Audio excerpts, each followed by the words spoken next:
आशा करता हूं आप सब बहुत अच्छे होंगे। मेरा नाम है सिद्धांत अग्निहोत्री, स्टडी आईक्यू पे आपका बहुत बहुत स्वागत है। दोस्तों, आज हम बात करेंगे थ्री फिंगर सल्यूट की, म्यांमार प्रोटेस्ट की बात करेंगे। चलिए आगे बढ़ते हैं। मैं आपको स्टोरी बताऊंगा म्यांमार की कि अभी तक हुआ क्या है।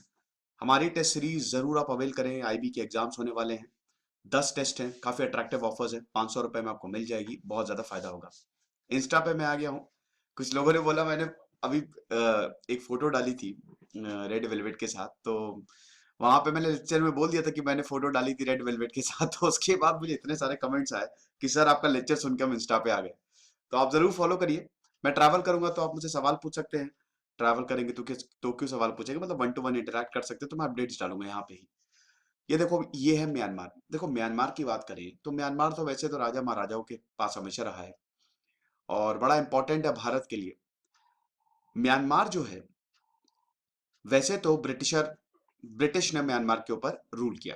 ठीक है, बर्मीज वॉर हुआ था ना 1826 में। टिम्बर की खोज में हम म्यांमार में आए थे। रिसोर्सेज बहुत ज्यादा थे। ब्रिटिशर यही रह गए। उसके बाद 1948 तक पूरा म्यांमार जो था वो ब्रिटिशर के पास था। वर्ल्ड वॉर 2 के बाद सबको आजादी मिली तो म्यांमार को भी आजादी मिली। म्यांमार में मिलिट्री का ही शासन रहा है।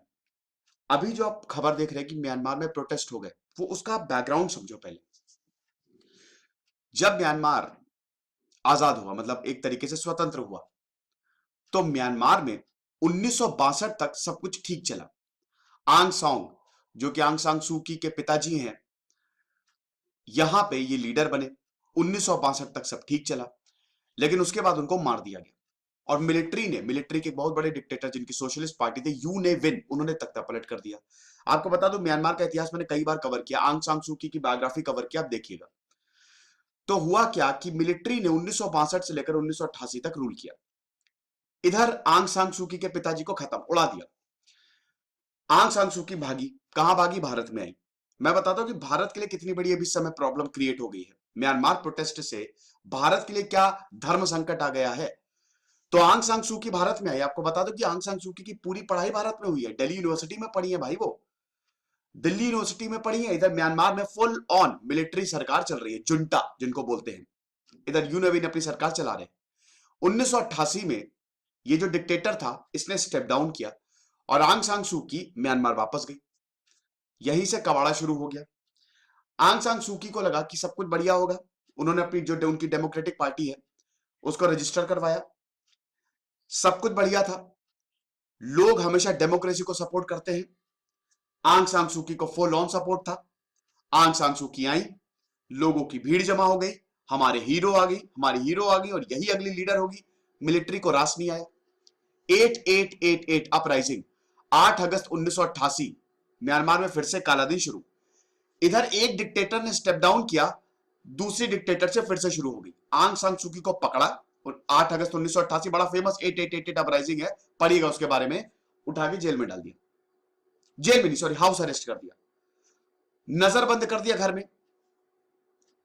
20 साल तक नजरबंद रही है। 20 साल तक, क्या आप विश्वास करेंगे? इन्होंने, इनके जो पति थे वो ब्रिटिशर थे। जब इनके पति की कैंसर से मृत्यु हुई, ये अपने पति से भी मिलने नहीं जा पाई। ये घर में ही नजरबंद। इनको जब नोबेल पीस प्राइज मिला, तब भी ये उसको लेने नहीं जा पाए। घर में इनको नजरबंद करके रखा मिलिट्री ने 20 साल तक। इंटरनेशनल प्रेशर बढ़ा म्यांमार पे, बहुत ज्यादा बढ़ गया कि इनको रिलीज करो। दुनिया भर में प्रोटेस्ट होने लगे। हमने भी भाई, भारत की तो बेटी आंग सांग सू की, यही पली बड़ी है, पूरी पढ़ाई इन्होंने यहाँ पे की है। तो हमने भी प्रेशर बनाया कि आप ये अरेस्ट, मतलब इनको रिलीज करो। तो 2010 में फाइनली, दिसंबर 2010 में आंग सांग सूकी को रिलीज किया गया। 20 साल तक घर में बंद रहे। आजादी की कीमत बेटा बहुत बड़ी होती है। ये जो इतने बड़े बड़े लीडर्स होते हैं ना, लॉकडाउन में जरा सा 3 महीने, बल्कि पूरी फ्रीडम भी थी, तब यहाँ पे बैंड बज गई थी लोगों की। आप सोचिए, आंग सांग सू की के ऊपर 20 साल तक बेटा कहीं बाहर ही नहीं निकल सकते, घर में ही रहो। कितना मुश्किल रहा होगा। लेकिन 2010 में जब इनको रिलीज किया गया, इंटरनेशनल प्रेशर था, दोबारा इलेक्शन हुए और लोगों ने इतना भव्य स्वागत किया। 2012 में इलेक्शन हुए, आंग सांग सू की प्रेसिडेंट नहीं बनी। ठीक है, देखिए, आंग सांग सू की भले ही बहुत बड़ी लीडर थी, लेकिन यहां पे मिलिट्री ने नियम बदल दिया था। मिलिट्री का तो मूड खराब हो गया था। मिलिट्री के मुंह पे तमाचा था, एक तरीके से लोगों ने तमाचा मारा था कि तुम्हारा जो रूल है ना, हम एक्सेप्ट नहीं करते अब। तो 2012 में जब इलेक्शन हुए तो मिलिट्री ने कानून ही बदल दिया कि अगर आपकी शादी किसी बाहरी व्यक्ति से हुई है तो आप प्रेसिडेंट नहीं बन सकते। तो यही था, इनकी शादी हुई थी किससे? ब्रिटिशर से। प्रेसिडेंट नहीं बनी, लेकिन पार्टी की लीडर रही, फॉरेन मिनिस्टर रही है, और पार्टी की लीडर जो मेन कमान थी वो इन्हीं के पास थी। उसके बाद 2012 के बाद एक नया अध्याय शुरू हुआ म्यांमार में। म्यांमार का पुराना नाम बर्मा था। शुरू हुआ एक नया अध्याय। अब फिर इलेक्शन में फिर ये जीती, लेकिन ये रोहिंग्या के खिलाफ चुप थी। रोहिंग्या के खिलाफ इतने अत्याचार है, उसके खिलाफ कुछ नहीं बोली। नोबेल पीस प्राइज इनको मिला, और उसके बाद इनका बहुत क्रिटिसिज्म भी हुआ। हाल ही में देखिए, आंग सान सू की को अब बहुत ज्यादा पसंद नहीं किया जा रहा है, क्योंकि ये तो डुअल नेचर है ना, कि आपने अपने ही घर में इतनी लंबी पीसफुल लड़ाई की, और जब रोहिंग्या के खिलाफ मिलिट्री बोल रही है, तब आप मतलब मिलिट्री ये सब कर रही है तो आप कुछ नहीं बोल रहे हो।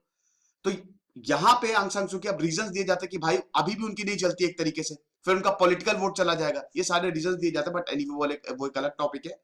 इंटरनेशनल कोर्ट ऑफ जस्टिस में घसीट के ले गए थे ना, कौन थे वो इंसान? उनकी बायोग्राफी मैंने कवर की है, देखिएगा, जबरदस्त। वो पूरे म्यांमार को इंटरनेशनल कोर्ट ऑफ जस्टिस आंग सान सू की से सवाल जवाब किए। तो हुआ क्या कि अभी जब इलेक्शन हुए 2020 में, फिर आंग सान सू की जीत गई। मिलिट्री को एरास नहीं आया। मिलिट्री के खिलाफ अब क्या बोलेंगे? आप बोल सकते हैं बंदूकों के खिलाफ, अब क्या बोल सकते हैं? कर दिया मिलिट्री ने तख्ता पलट, जो करना है कर लो। अब फिर से म्यांमार में प्रोटेस्ट हो गए हैं। रोज आप खबरें देख रहे हैं, कुछ ना कुछ हो ही रहा है। मिलिट्री और जनता आपस में भिड़ गई है। एक बार जनता जाग गई, बेटा आपको रूल तो जनता पे ही करना है ना। तो जितनी भी ये डिक्टेटरशिप, ये जो अथॉरिटेरियन रिजिम्स होती है ना, ये सिर्फ इसी से डरती है कि जनता ना जाग जाए। जिस दिन जनता जागेगी, आपके पूरे साम्राज्य को उखाड़ के फेंक देगी। तो अब जनता जाग गई, यहाँ के प्रोटेस्ट हो रहे हैं। अब देखेंगे आगे क्या होता है। फिलहाल सबको अरेस्ट कर लिया गया है।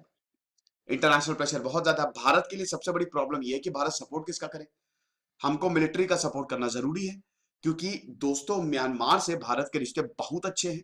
लेकिन हम आंग सान सू की, डेफिनेटली हम एक डेमोक्रेटिक कंट्री में डेमोक्रेसी को सपोर्ट करेंगे। हम आंग सान सू की को सपोर्ट करेंगे। मैंने बताया ना, वो तो भारत की बेटी है। लेकिन मिलिट्री को भी हम नकार नहीं सकते, क्योंकि भैया भारत म्यांमार से, भारत आसानी से जाके सर्जिकल स्ट्राइक करता है म्यांमार में, क्योंकि म्यांमार की मिलिट्री भारत की मदद करती है कि नहीं? भाई पाकिस्तान में जब सर्जिकल स्ट्राइक की, तो उससे पहले म्यांमार में की थी ना, उठा के मार दिया था सबको। दूसरी चीज ये है कि हम यहाँ पे सितवे पोर्ट भी डेवलप कर रहे हैं। सितवे पोर्ट जो कालादान रिवर, ये म्यांमार में हम डेवलप कर रहे हैं, रखाइन प्रोविंस में ही। तो ये एक तरीके से सीधा हमको एक्सेस देगा नॉर्थ ईस्ट पे। बांग्लादेश में अभी एक सिलीगुड़ी कॉरिडोर है ना, जिसकी वजह से कई बार डिले हो जाता है अगर हमको कुछ बेचना है। तो सीधा ही आप सितवे पोर्ट से डिस्टेंस बहुत ज्यादा कम हो जाएगा। तो हम स्ट्रेटेजिक पार्टनरशिप म्यांमार से, तो हम किसका सपोर्ट करें? हम सपोर्ट तो डेफिनेटली मिलिट्री का ही करेंगे, लेकिन हम आंग सान सू की को बिल्कुल नहीं छोड़ेंगे। तो भारत के लिए एक धर्म संकट है। ये फिलहाल अभी कहानी थी, और इसी के बीच में आता है आपका थ्री फिंगर सैल्यूट। तो 1 फरवरी को हुआ, म्यांमार की मिलिट्री ने फिर से पावर को सीज कर दिया। आंग सान सू की इलेक्टेड गवर्नमेंट को हटा दिया कि हटाओ, हम नहीं, भागो ऐसा, हम कुछ नहीं, डेमोक्रेसी वेमोक्रेसी क्या ही बोलेंगे आप बंदूक के सामने। तो striking feature of the protest है three finger salute. Three finger salute यहाँ पे किया जा रहा है, जो कि प्रो डेमोक्रेसी एक्टिविस्ट, ये एक सिंबल ऑफ रेजिस्टेंस है। लास्ट अक्टूबर को भी ये देखा गया था, थाईलैंड में जो राजा थे ना, जब वहां पे थाईलैंड में भी तो बहुत जबरदस्त डेमोन्स्ट्रेशन चल रहे थे, वो भी मैंने कवर किया था, जो लॉ थे, ली मेजिस्टे लॉज, उसके खिलाफ। तो वहां पे भी देखा गया था, और अब यहां पे भी देखा गया है। देखिए इसका ओरिजिन जो है, हंगर गेम्स मूवी भी आई थी, देखी होगी आपने, जेनिफर लॉरेंस है उसमें। मैंने हालांकि नहीं देखी, आपको बता दूं, नाम बड़ा सुना, अभी तक देखी नहीं हंगर गेम्स। और किताब इस पे लिखी गई थी। तो यहां पे it was first used by medical workers. Myanmar में जो मेडिकल वर्कर्स है, वो अभी जो प्रोटेस्ट कर रहे हैं, मेडिकल वर्कर सड़क पे आए हैं, वो ऐसे 3 फिंगर दिखा के प्रोटेस्ट कर रहे हैं। उसके बाद यूथ प्रोटेस्टर्स ने इसको अडॉप्ट किया, और फिर मंडे को जो प्रोटेस्ट हुए, मैसिव प्रोटेस्ट हुए, तब भी ज्यादातर लोगों ने 3 फिंगर सैल्यूट ही किया। ये मेरा टेलीग्राम चैनल है, 13,200 सब्सक्राइबर है, किसी को ज्वाइन करिएगा। अब तो वही हंगर गेम्स फ्रेंचाइज में क्या होता है, इस तरीके से सैल्यूट किया जाता है, ठीक है। तो यहां पे एक्सप्रेस सॉलिडेरिटी कि हम लोगों के साथ हैं। और जो प्रेसिडेंट स्नो होता है, ये बुक की बात कर रहा हूं, ठीक है, ये आया कहां से? थ्री फिंगर सैल्यूट, ये बेसिकली हंगर गेम से आया, वही उन्हीं की किताब से आया। तो उसके खिलाफ ये यूज किया जा रहा है। मतलब एक तरीके से थ्री फिंगर सैल्यूट की बात करें तो ये एक सिंबल है किसके खिलाफ? जो इंसान अत्याचार कर रहा है जनता पे। और उसके बाद जेनिफर लॉरेंस की जब मूवी आई, तब इसको पॉपुलराइज किया गया। एंटी को सिंबल ये बना, जब थाईलैंड में प्रोटेस्ट हुए मिलिट्री ने फिर से तख्ता पलट थाईलैंड में किया, तब वहां पे भी सेम चीज की, थ्री फिंगर सल्यूट किया, है ना। और इतना ज्यादा मिलिट्री परेशान हो गई थी, एक इंसान ने तीन फिंगर उठाई। अम्ब्रेला रेवोल्यूशन 2014 में शुरू हुआ, एक इंसान ने तीन फिंगर्स उठाई, सल्यूट किया। जितने पीछे थे जो रैलीज थी, सबने यही करना शुरू कर दिया। थाई मिलिट्री इतनी ज्यादा परेशान हो गई थी कि सल्यूट को ही बैन कर दिया कि आप ये सल्यूट कर ही नहीं सकते।